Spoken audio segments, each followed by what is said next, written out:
పోలవరం ప్రాజెక్టును గత ప్రభుత్వం సర్వనాశనం చేసిందని సీఎం చంద్రబాబు అన్నారు. 2020లో పూర్తి కావాల్సిన ప్రాజెక్టును జాప్యం చేశారని మండిపడ్డారు. పోలవరం ప్రాజెక్టును పరిశీలించిన చంద్రబాబు పనుల పురోగతిపై అధికారులతో సమీక్ష జరిపారు. గతంలో తాను 30 సార్లకు పైగా పోలవరంలో పర్యటించానని, తన మనసంతా పోలవరంపైనే ఉందని తెలిపారు. ప్రాజెక్టు పూర్తయితే రాష్ట్రానికి చాలా మేలు కలుగుతుందన్నారు. రాయలసీమ వరకు గోదావరి నీళ్లను భవిష్యత్తులో తీసుకొని పోవచ్చని తెలిపారు. గతంలో తాను డిమాండ్ చేయడం వల్లే కేంద్ర ప్రభుత్వం దిగొచ్చి తెలంగాణలోని 7 మండలాలను ఏపీకి ఇచ్చిందన్నారు. ఏపీకి 7 మండలాలు రావడం వల్లే ప్రాజెక్టును కట్టుకున్నామని తెలిపారు. ఉప ముఖ్యమంత్రిగా పవన్ కళ్యాణ్ సెక్రటేరియట్లో అధికారులు ఛాంబర్కు కేటాయించారు. రెండో బ్లాక్లోని మొదటి అంతస్తులో 212 రూమ్ నంబర్ పవన్ కోసం అధికారులు సిద్ధం చేస్తున్నారు. పవన్తో పాటు జనసేనకు చెందిన మరో 2 మంత్రులకు ఛాంబర్లను కూడా అదే అంతస్తులో ఉండేలా నిర్ణయం తీసుకున్నారు. పవన్ కళ్యాణ్, నాదెండ్ల మనోహర్, కందుల దుర్గేష్ ఛాంబర్లు పక్కపక్కనే ఉండనున్నాయి.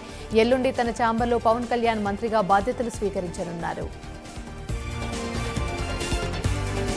ఏపీ అసెంబ్లీ స్పీకర్గా చింతకాయల అయ్యన్న పాత్రుడు ఖరారైనట్లు తెలుస్తుంది. డిప్యూటీ స్పీకర్ పదవి లోకం మాధవికి దక్కినట్లు సమాచారం. స్పీకర్ రేసులో నక్కా ఆనంద్ బాబు, కళా వెంకట్రావు ఉన్నప్పటికీ అయ్యన్న పాత్రుడి పేరునే చంద్రబాబు ఖరారు చేసినట్లు సమాచారం. డిప్యూటీ స్పీకర్ పదవికి పంతం నానాజీ పేరు వినిపించినప్పటికీ లోకం మాధవికే డిప్యూటీ స్పీకర్ పదవి దక్కినట్లుగా తెలుస్తోంది.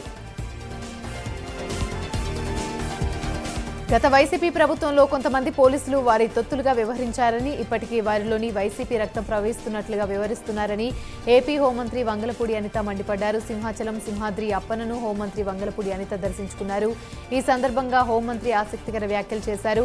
జగన్మోహన్ రెడ్డిపై ఇకపై ప్రేమ ఉంటే ఉద్యోగానికి రాజీనామా చేసి ఆ పార్టీ కోసం పనిచేసుకోవాలన్నారు. లా అండ్ ఆర్డర్ విషయంలో ఎవరు తప్పు చేసినా వదిలే ప్రసక్తి లేదని హెచ్చరించారు. ముఖ్యంగా మహిళలకు అన్యాయం జరగకుండా చూసుకుంటానని అనిత తెలిపారు. మాజీ ముఖ్యమంత్రి జగన్ పై టీడీపీ నేత మాజీ మంత్రి అమర్నాథ్ రెడ్డి ఫైర్ అయ్యారు. జగన్ టార్గెట్ చేస్తూ తన ఇంటి ముందు మీడియా వస్తేనే భరించలేకపోతున్నారని అమర్నాథ్ రెడ్డి వెల్లడించారు. అలాగే చంద్రబాబు ఇంటి మీద డ్రోన్లు ఎగరవేసిన సంగతి మర్చావా జగన్ అని పేర్కొన్నారు. అదేవిధంగా చంద్రబాబు ఇంటి పక్కనున్న ప్రజా వేదికను కూల్చివేసిన సంగతి మర్చావా మాజీ సీఎం అని ప్రశ్నించారు అమర్నాథ్ రెడ్డి. జగిత్యాల జిల్లా కోరుట్ల మండలం మోహన్ రావుపేట గ్రామంలో అన్నదమ్ముల మధ్య భూ వివాదం చెలరేగింది. ఈ ఘటనలో అన్న కోట రాజేష్ పై తమ్ముడు రాకేష్ కత్తితో దాడి చేశాడు. దీంతో గాయపడిన బాధితుని ఆసుపత్రికి తరలించి చికిత్స అందిస్తుండగా రాజేష్ ఈ రోజు మృతి చెందాడు. కాకినాడ జిల్లా గొల్లప్రోలు మండలం కొడవలి గ్రామంలో గ్యాస్ సిలిండర్ పేలి తాటాకు ఇల్లు దగ్ధమైంది. ఈ ఘటనలో పోలవరపు చంద్రారావు తాటికిల్లు పూర్తిగా కాలిపోయింది. ఇంటిలోని వస్తువులు, దుస్తులు, చీటీలు పాడి తెచ్చుకున్న 5 లక్షల నగదు, పుట్టింటి వారిచ్చిన 7 కాసుల బంగారం అగ్నికి ఆహుతైంది.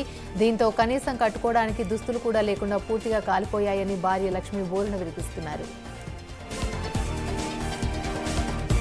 నెల్లూరు జిల్లాలో పెద్దపులి కలకలం రేపింది. మర్రిపాడు మండలం కదిరినాయుడుపల్లిలోని అటవీ ప్రాంతంలో పెద్దపులి సంచరిస్తుంది. జాతీయ రహదారిపై వెళ్తున్న వాహనాలపై పెద్దపులి దాడి చేసింది. దీంతో ప్రయాణికులు భయాందోళనకు గురయ్యారు. పెద్దపులి దాడితో అటవీ ప్రాంతం గ్రామాల ప్రజలు ఉలిక్కిపడ్డారు. దేశ రాజధాని న్యూఢిల్లీలోని రోజురోజుకు మంచినీటి ఎద్దడి తీవ్రతరమవుతుంది. మరోవైపు న్యూఢిల్లీలోని నీటి కష్టాలు తీర్చేందుకు ఆ ప్రభుత్వం తనదైన శైలిలో చర్యలు తీసుకుంటుంది. ఇంకోవైపు ఇదే అంశంలో సుప్రీంకోర్టు సైతం జోక్యం చేసుకున్న నీటి కష్టాలు మాత్రం ఢిల్లీ వాసులను వదిలిపెట్టడం లేదు. న్యూఢిల్లీలోని వీధి కుళాయి వద్ద నీటి కోసం ప్రజలు తీవ్ర ఇబ్బందులు పడుతున్నారు. ఈ క్రమంలో ఘర్షణలు చోటు చేసుకుంటున్నాయి. పశ్చిమ బెంగాల్ డార్జిలింగ్ జిల్లాలోని జరిగిన ఘోర రైలు ప్రమాదంలో మృతుల సంఖ్య 15కు చేరింది. ఈ ప్రమాదంలో ఇప్పటివరకు 25 మందికి తీవ్రంగా గాయాలు కాగా సుమారు 600 మందికి స్వల్పంగా గాయాలయ్యాయి. ప్రమాదంపై ఇండియా కూటమి నేతలు మండిపడుతున్నారు. రైల్వే శాఖ మంత్రి రాజీనామా చేయాలని డిమాండ్ చేస్తున్నారు.